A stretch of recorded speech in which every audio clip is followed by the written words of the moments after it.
Welcome to Voices for Freedom, the Victims of Communism Memorial Foundation series dedicated to highlighting the tragic and powerful stories of victims of communist countries, past and present, and to helping raise voices for freedom around the world.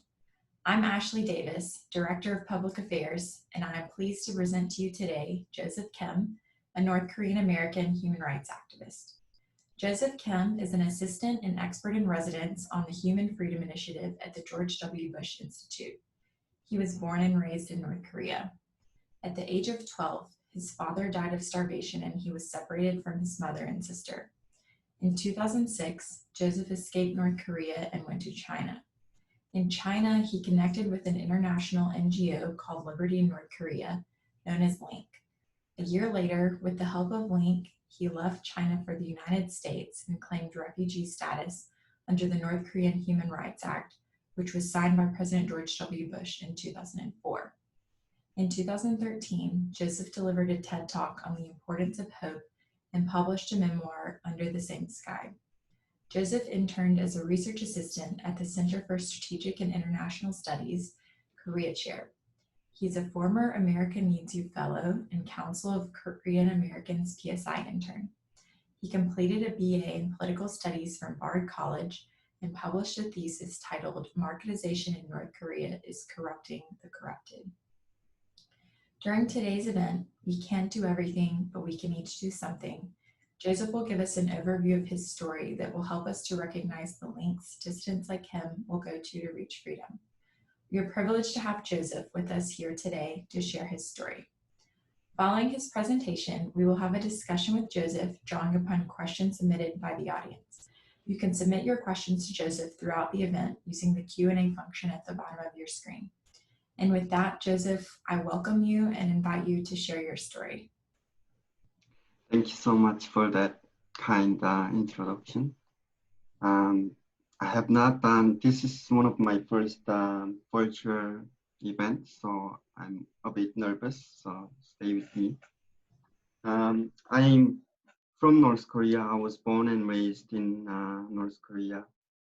And in 1990s, there was a big famine that which took millions of life from starvation and hunger. And my father became one of them. And I was 12 years old then. And in the same year, my father passed away. My older sister went to China and eventually was sold to a man. And I still don't know where she is, and I don't know who that man is. My mom was sent to a prison for attempting to leave North Korea without the regime's permission. And basically, I became virtually an orphan and homeless. And I guess it was not the most exciting thing to be homeless in North Korea at the age of 12, to say the least. But fortunately, I was at least 12 years old when I went on the street begging for food. There were children who were as young as 5, 6 years old. And to be honest, I don't know. And yeah, it was not ideal situation, but no one really ever get ready to be homeless at such young ages. But it's a reality that I had to live with, and many other homeless children had to fight for to survive. About 3 years later, I decided to escape North Korea to look for my sister in China. And basically, for me, it was either die from hunger or get caught and be sent to prison or some sort of punishment. Fortunately, I made it to China without being caught, and in some ways, I think life in China was, in some degree, was worse than life in North Korea, because I it was hard to get food and the essentials that you need for living, and not to blame on Chinese people, but rather on Chinese government. Basically, the Chinese government rewards its citizens who reports suspected North Korean defectors in China, and vice versa. If they help and get caught and found out that they're helping North Korean refugees, there are certain punishments, usually paying some sort of fine, but that fine can be quite a significant amount of money for many people at the time. And so first few weeks, I was sleeping in the local mountains, and I went to the village for begging food. And to make a long story short, I later was founded by a nonprofit organization called LINK, stands for Liberty in North Korea, and with their help, I was able to going to American Council in China, and once I got in, I was granted for asylum.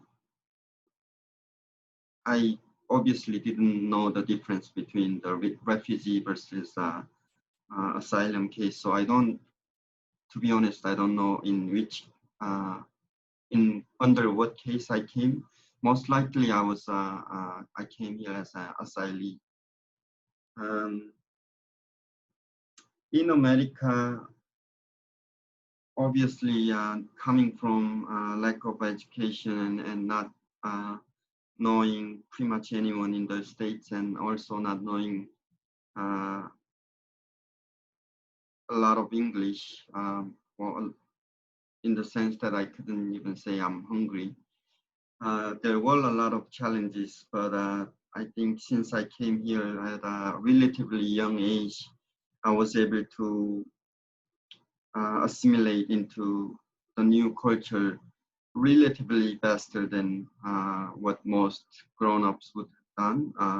I came here when I was 17 years old. I finished high school, and during this time, I also started sharing my story in public, mostly because I really thought that that speaking up and sharing my story would help to free North Koreans. And I did well in terms of going places around and talk about my story. And in 2015, this was after I did my TED talk, and I was on a book tour, I guess promoting my book. But I was and I had to think, and I was not pleased with uh, the, the pace of progress in terms of changing North Korean human rights situations, and I felt very limited, and so I decided to go back to school studying politics. And some people at the time told me that I should continue promoting my book and going on book tours out of a genuine caring. But at the time, that was just it just was not my priority. I also thought that if I live my 20s right and well, then I can always write another book in the future. But I don't think not the other way around. In school, I definitely some of these international relations and security and U.S. history courses definitely helped me to understand the North Korea issue further, and it definitely taught me the language of politics, which is so essential to understand and recognize North Korea, the challenges rising around North Korea. Uh, but and it definitely was interesting, but those were not the courses that kept me at night.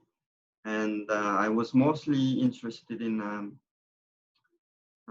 these political philosophy courses. Certainly was a lot more challenging than international relations or security courses.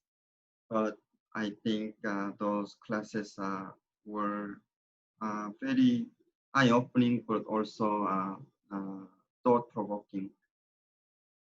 I did finish my undergraduate degree in political studies, and I thought that studying politics would give me uh, a clear guidance or at least some solution. But to be honest, I was more confused. And 2009, 2018, I finished my degree, and in January in 2019, I joined Bush Center Human Freedom Initiative. One of the reasons why I joined Bush Center was that it's a place that helps me to work on the issues that which I care deeply. Issues on North Korean human rights issues, and there's also helped me to expand my knowledge, not only just North Korean human rights issues, but also the issues of other countries and the question of democracy at home, but also abroad. And one of my favorite programs at Human Freedom Initiative is the North Korean Freedom Scholarship, which we give out a scholarship for North Korean refugees who settled in the States and who want to pursue their degree in in their aspired field. And President Bush, and in many ways, which I won't share in detail, but I knew him. I met him before I joined Bush Center, and certainly was one of important, one of my the most important person in my life that helped me to carry on the passion that I had. I think it is fair to say that North Korea is one of the darkest places in the world. Both literally and figuratively. And but I think, to me, North Korea, it's also a home, and it is a place where 25 million people are still living under harsh circumstances. In 2013, I had the opportunity to visit South Africa for a leadership conference. And to be honest, I don't remember much from that 3 days conference. There were inspiring and prominent speakers. But what I remember the most was that when I landed South Africa's the Johannesburg International Airport, there was a message on the wall which read, "They call it Africa, but we call it home." And I really,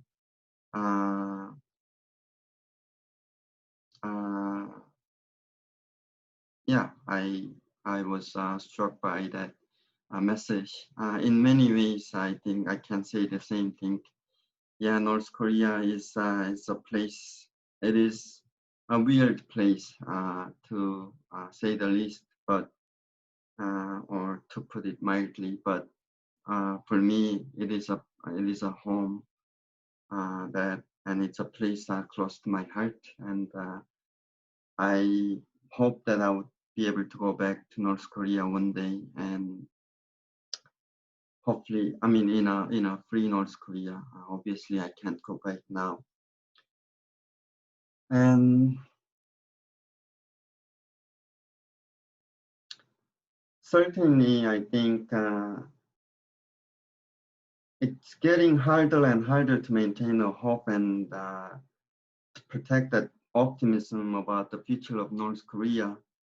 But at the same time, I can't give up yet, and I care about North Korean people because well, just because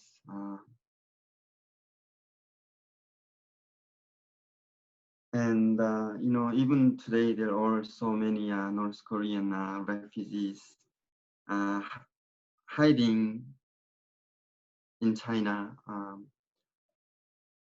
and definitely not the most desirable situation one can imagine. And it's not gonna be easy to address and fix North Korea issue, and it's not gonna be easy to bring all of them, but at the same time,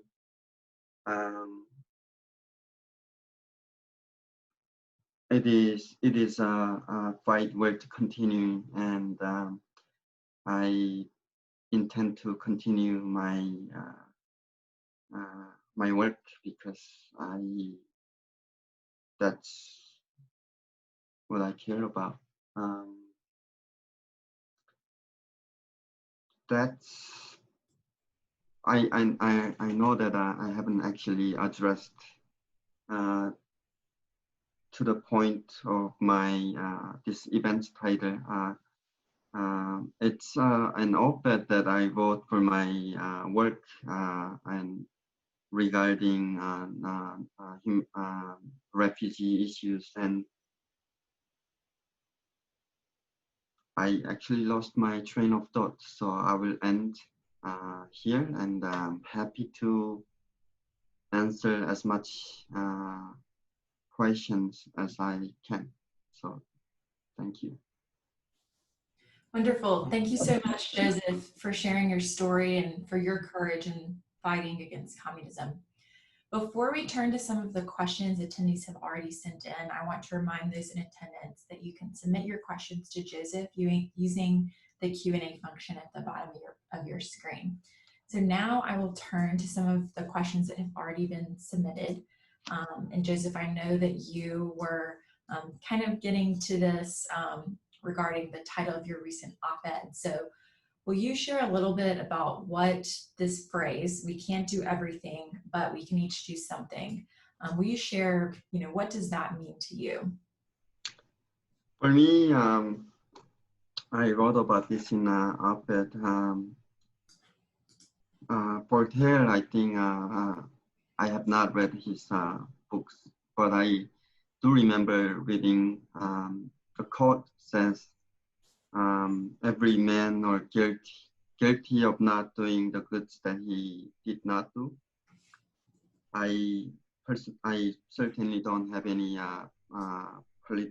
philosophical objection to that argument, but I think it's a statement that fails to acknowledge that everyone comes from the reality of life they live, and I certainly don't feel like that I am doing enough to help North Korean refugees. But for me, what that something for me means that when I watch a lecture or listen to an audiobook, and whenever there is advertisement about refugee issues or refugee camps in Europe or Middle East, I listen to them and think about them. And people might ask, what does that make any difference? Perhaps it doesn't in reality, but I would also like to kindly argue that if you can't spare 15 seconds of your time, the chances of doing something greater might be even harder. And obviously, everyone has different circumstances, so I don't know what that's something for you. And I certainly would not be the one to tell you what to do. But in my opinion, I think you would know that answer to that question more than anyone else. And but if you do look for some guidance, or if you're interested in learning more about North Korean human rights issues, or if you're interested in supporting NGOs that nonprofit organizations that does rescue missions or promoting human rights issues in academic world, I'm happy to give suggest organizations that I think that they do great. So that's where yeah.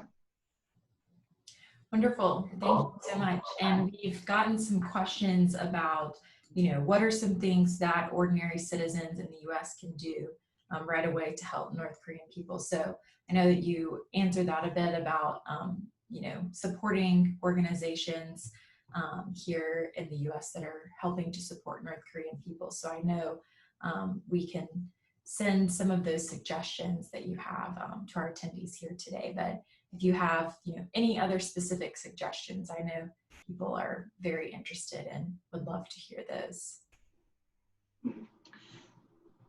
I know it is abstract, but I believe every great action comes with great learning and knowledge.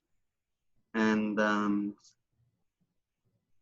so if anyone is interested in, after this talk, interested in support North Korean human rights issues or organizations, I strongly suggest you do some research and study. And if you wanted to learn about the issue more, I think, first of all, the internet has many great contents. I think, to be honest, one of the greatest questions of our time is, how do we know so much how do we have so much information but not to act, right? Because when the world discovered about Holocaust, from what I read, people said never again, and only if we had knew about it, we would have acted. I think that was fine in that time, but we can't. I don't think we can use that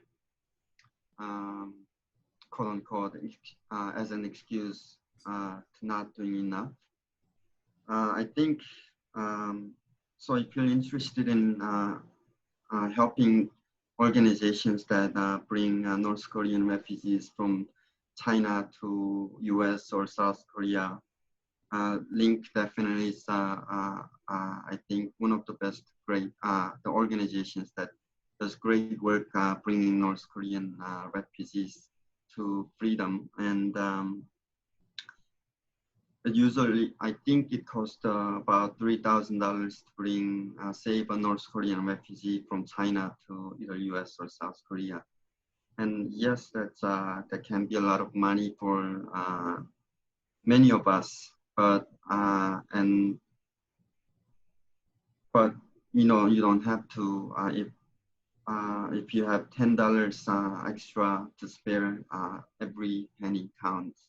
So I would suggest you consider learning more about organization, and if you believe it is an organization that worthy of your support, then please do support. If you're interested in learning about the issues a bit further, I think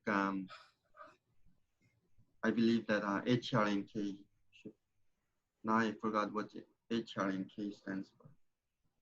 I know what NK stands for, but Human Rights Committee on North Korean Human Rights Issues. Sorry, but this organization, which is based in DC, does great researches on human rights issues and to educate about North Korea political system and human rights issues really well. And so I would suggest you read some of their reports. Or I guess more on practical sense. I know there are quite a number of North Korean refugees living in the US. And when you meet them, maybe everyone comes from a certain past, which past of difficulties, and you could simply give them a hug and encourage them or welcome them. That's one way to care North Korean people. Yeah. Thank you very much for sharing that. We have a lot of people interested, obviously, in your story, and would love to hear a little bit more from you about why specifically you decided to leave North Korea. I know that was a very courageous decision and difficult journey. So can you share a little bit about, how did you find the courage to make that decision, and what was going through your mind during your journey while you were leaving North Korea? Well, as I mentioned, as I said earlier, I lived as a homeless children about 3 years. I did anything I could. I begging, stealing food from the markets in North Korea, or working for coal mines, and I did pretty much everything I could. But the chances, if I remember correctly, I also don't remember homeless children that survives from young age to, I don't recall anyone over 20 years old. It's just a difficult life to continue on. And I knew that I was running out of luck, and I basically had to one day decide. I basically had nothing to lose. One day I realized that, I basically had nothing to lose. What was going on in terms of my mind? I mean, I was 16 years old. I mean, not a lot. Or definitely was afraid of being caught, but that's unavoidable. And one thing I guess that worried the most was when I was crossing the river, which was during the winter time, and the water was frozen. So, but this was also late or mid-February, and which the ice started melting. So I definitely was worried about uh, that.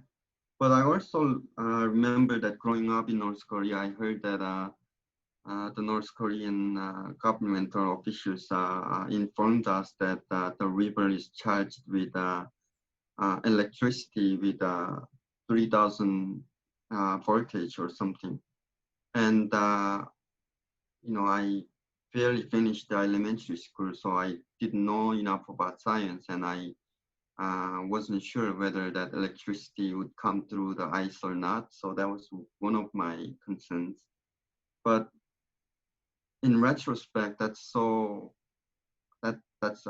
nonsense, because the North Korean regime, North Korea has a lack of power to begin with. So I should have uh, I should have realized that they don't have enough electricity to run it through the long river. But obviously I didn't think about that. And I think when I was actually crossing the running through the river, I to be honest, I don't remember um, what I was thinking. Um, I I think it's fair to say it was probably the um, fastest running uh, that I have done in my life. But yeah. Thank you for sharing. So in your TED Talk, I've obviously had the chance to see that. And in that, you said that living in China was harder to you than living in North Korea because you still weren't free. So can you share a little bit about the first moment when you felt truly free after escaping from North Korea?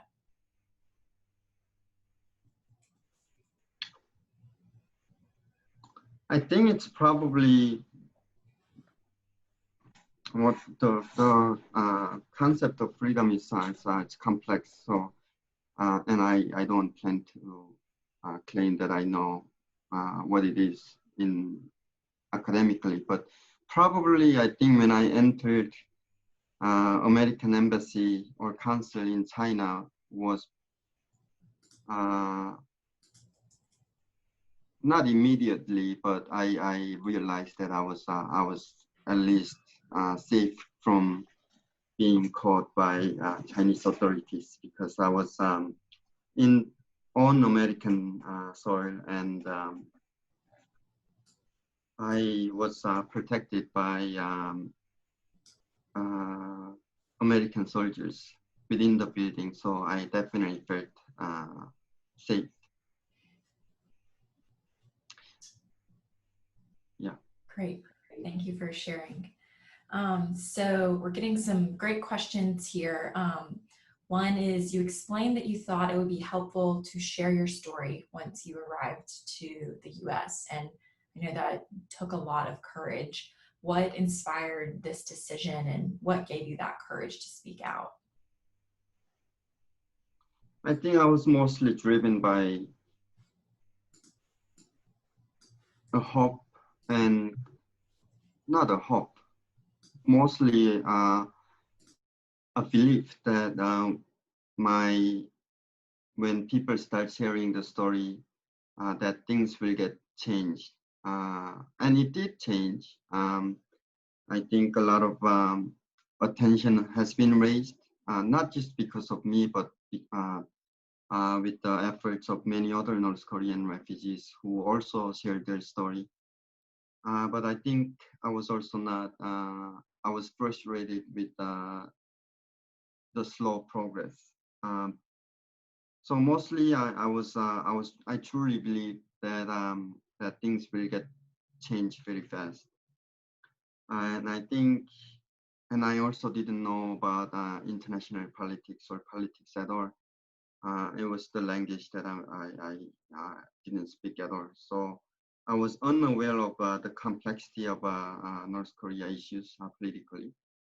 So in some degree, I think there is some truth or wisdom in saying that ignorance is bliss or bless sometimes. And I think not knowing enough about politics also really helped me to be very optimistic and yeah. Thank you. So going back to some questions about your life a bit earlier, one question we have is, what was your view of America when you lived in North Korea and then in China, and how has your view of America changed since living here?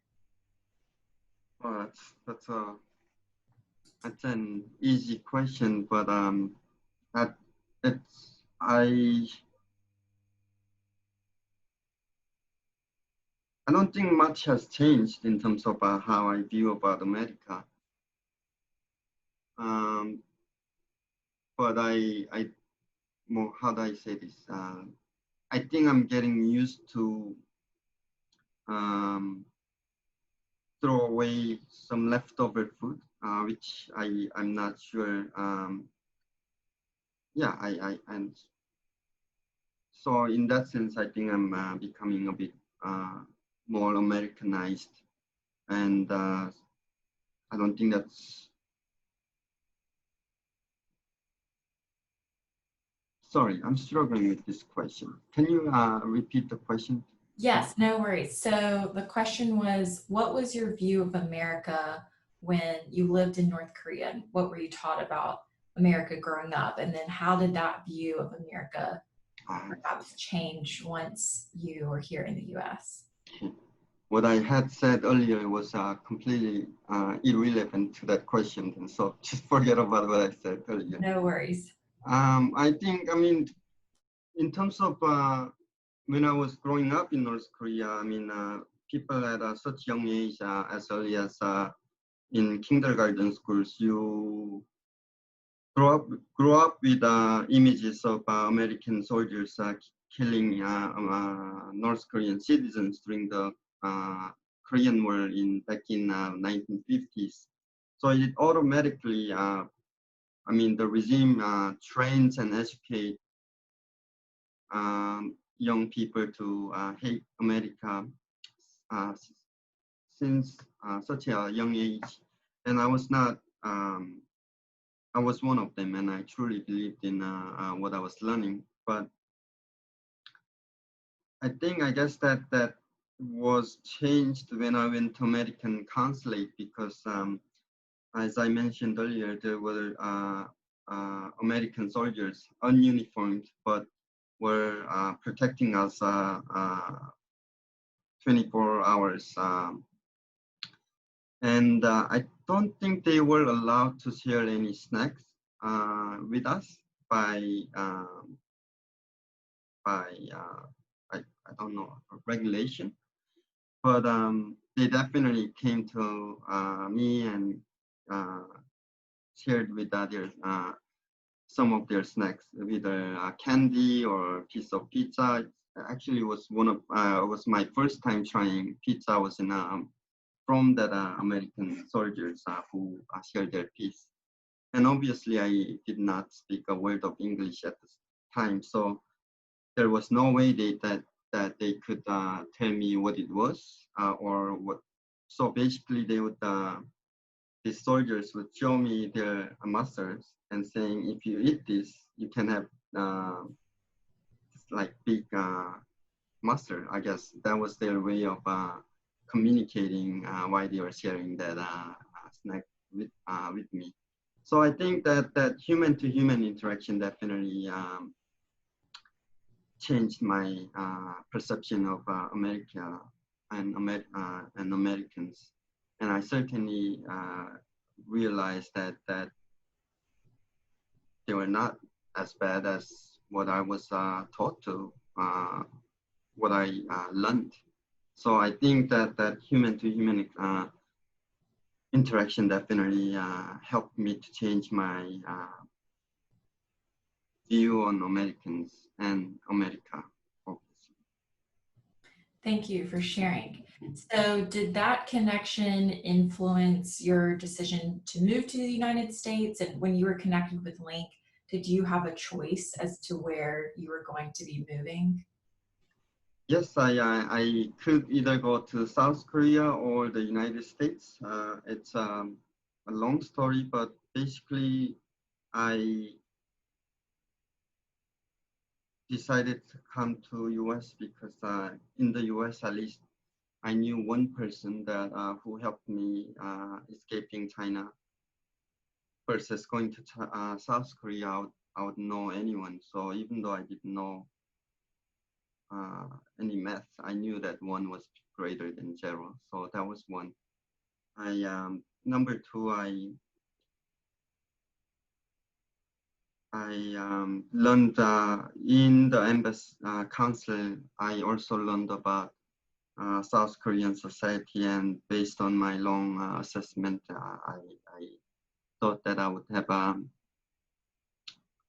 don't know better opportunity in the U.S. And obviously, I didn't think about uh, having to learn English and I realized that when I after I came to US, and I was like, oh, I did not think about this. So yeah. Well, thank you for sharing. Obviously, your English is excellent. So you definitely had some great teachers teaching English. That's Um, kind of you to say that. will you share a little bit about the education system in North Korea and what your schooling was like there? And how does that compare to your education that you got here in the United States? Completely different education. First of all, I finished 4 years of elementary school system in North Korea, but my family was always struggling. Or always is a strong word, but most of the time we didn't have food so to eat, so I couldn't really attend school as regularly as I should have been. So I think like the actual amount of time that I went to school was probably less than 2 years. And even when we were in class, and this was during the peak of North Korean famine also, so teachers were didn't have enough food also. So the level of energy in class was very low. And, um, I mean, I basically like, yeah, it was not the most uh, friendly environment to study. Uh, I guess coming to US, the biggest, the great difficulties that I faced in the US was learning how to write compare and contrast writings and creative writings, because it's the kind of writing that I was never trained to write. And in some way, I think North Korea is not a place where uh, that education system encourage creativity. Like in the US, I think like there is that common saying, think out of box. Think out of box in North Korea means that you could potentially go to jail or prison camp. So completely different system. Thank you for sharing a bit more about that. So, North Korea recently announced that they're joining the race to develop a COVID-19 vaccine. So, can you talk a little bit about why you feel Kim Jong-un and his regime feel the need to join in this race when they could spend that money on feeding North Koreans or improving healthcare in North Korea? Well, no, I mean, yes. The unique, interesting thing about COVID-19 is that it doesn't differentiate whether it's a democratic government or authoritarian regime. So I mean, for Kim Jong-un, for his own self-interest, it would be his best interest to develop any vaccines that he can to prevent spreading COVID-19 or the pandemic in North Korea, which North Korean regime has been saying that there has been no confirmed cases, which is hard to believe considering the poor health security they have. So, and to be honest, I don't know how much you can trust whether their claim on saying that they are developing or developed a vaccine, because it's a fact. It's simply a fact that you can't verify, and yeah. Sure. Well, thank you for sharing your thoughts on that. So we've gotten some other questions, personal questions for you. One question from someone is about your family and wondering if you were able to find your sister while you were in China. No, I haven't. I still don't know where my sister is. Thank you for sharing that. I'm sorry to hear, and I know that we're all hoping for you to be able to reunite with her. Thank you. So another question here is, if you could say one thing to the people of North Korea, uncensored and unobstructed by the regime, what would you say? Say that again, please. If you could say one thing to the people of North Korea, knowing that it would not be censored, whatever you said, what would you share with them? Well, that's so many. It would be very difficult to choose one, but if I have to choose one out of many, I would say that there is a different world outside of the regime, and North Korean people so deserve to have a decent decent life with where their human dignities are granted. And I guess one message that I would have to give is that I would say that there are while progress is slower than my expectation, or many people still are fighting for them, and people will continue fighting for them until North Korea become a free land and a free country. And but in order for them to appreciate and enjoy the kind of freedom that they have to stay alive, and they have to continue fighting in their own ways. Not fighting in the sense of like start revolution, because that would be not realistic, but basically don't give up on hope and their life, because even for me, I mean, as a teenager, there were many times that I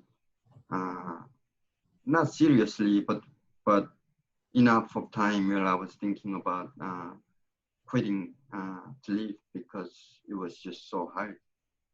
So yeah, I mean, that for those who are in similar situation, I would tell them that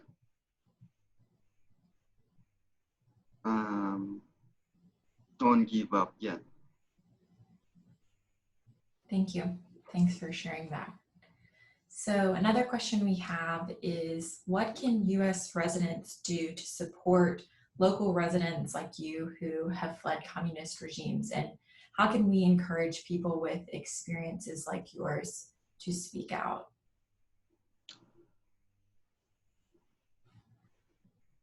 it's an election season, so I have to be careful about how I say it. But one thing I would like to say is that I mean, everyone knows this, that great responsibility comes, no, the other way around. The great power comes with great responsibilities. And it is a president of the United States. Far and most important element of being a president or being part of be a president is to carry out that responsibility. And I certainly hope that the current administration would do more and doing more for people. Yeah, so and one thing that I would like to also emphasize is that I know that when President Trump had met with Kim Jong-un in Singapore, Hanoi, and in DMZ, he had the opportunity to raise North Korean human rights issues, but he chose not to. And it would not only, I would like to say that it would not only be a morally right thing to address human rights issues, North Korean human rights issues, but also reluctant or by choosing not to speak up or mention North Korean human rights issues in any forthcoming or any negotiations would actually undermine the United States national security. So it's not only the right thing to do, but also it's related to protect the interest of U.S. National interest. And at the Bush Center Human Freedom Team, we believe that as Dr. Cha articulates in his late report on North Korea issue, you know, he says that a deal without improvement of a human rights condition in North Korea, a deal is difficult to accomplish, but also that human rights issues and security issues are not separate issues, they are interconnected. So by choosing not to address one over another is not great for for negotiation either for the U.S. side. So that's what I would like to say. And most importantly, I think I would like to say that anyone can proclaim leadership. That's not hard to do, but you also basically have to demonstrate reasons why people should follow him or follow a leader. And I don't think that's a formula that is uniquely new, but I think it's a value that we should always strive for to maintain or continue. Thank you. So we have one final question for you. You've obviously overcome and accomplished so much in your life so far. So what is one accomplishment that you are most proud of?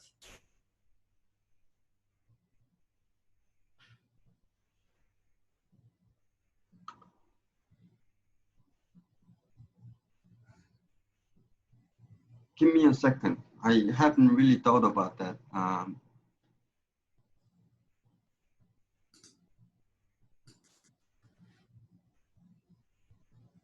Well, let me, if I actually don't have an answer to that question, but for me, I think having the opportunity to work for President Bush and work with the Human Freedom Initiative now is one of the most rewarding thing at the moment, because again, it's a place where it helps me to grow and also allows me to work on helping North Korean refugees and also speaking up for North Korean human rights issues. And so I am satisfied where I am today. And yeah.